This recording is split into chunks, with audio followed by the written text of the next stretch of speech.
Cool. We've got John in the studio from the Center for Hope of the Sierras. First of all, tell us what that is and where you guys are located. Sure, absolutely. Center for Hope is a treatment facility for patients who are dealing with, struggling with eating disorders. And we are located in Reno. We actually have two facilities. One is on Lakeside and the other is right off of Hunter Lake Drive on Pass Drive. So you guys deal, what we're talking about today are eating disorders more than anything. And it's common out there. It really is. Yes. And there's some signs you can look into or, notice that can potentially help somebody. Yes, and what generally happens is that treatment needs to start with some incentive and some motivation, and that usually comes from awareness. And so we have and need families to really look at their loved ones, their behaviors, to see if they may be struggling. And so there are things out there like, are you noticing an excessive amount of weight loss in your loved one over a short period of time? Is there a common needing to visit the restroom after every meal, and it just seems to be a frequent, regular pattern?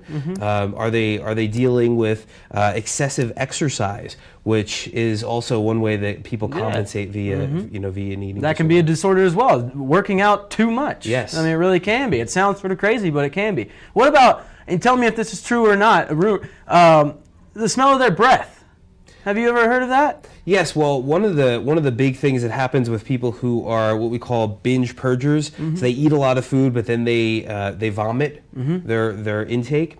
They often have issues with their teeth because of that excessive frequent vomiting and that decay of all that enamel. The bile. Yes, from your bile, stomach, right? and so then that could lead to that. Wow. Okay. Cool. Breath. So, how do people get more information on the Center for Hope, and what do you guys want to really push out there to the community? Well, we want the community to have a real awareness that eating disorders are really common. 10 million people in this country suffer from eating disorders, and it is really undertreated.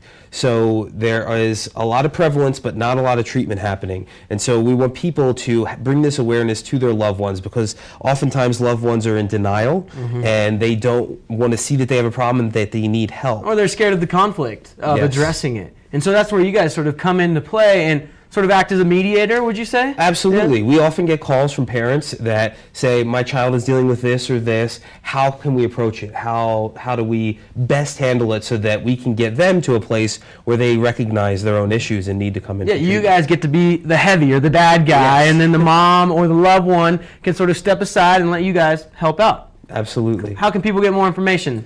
So they can go to our website, which is www.centerforhopeofthesierras.com, all spelled out. And then they can also call us at 775-828-4949. All right. Easy as that. Is there a cost to this, or is it a sort of like a community type?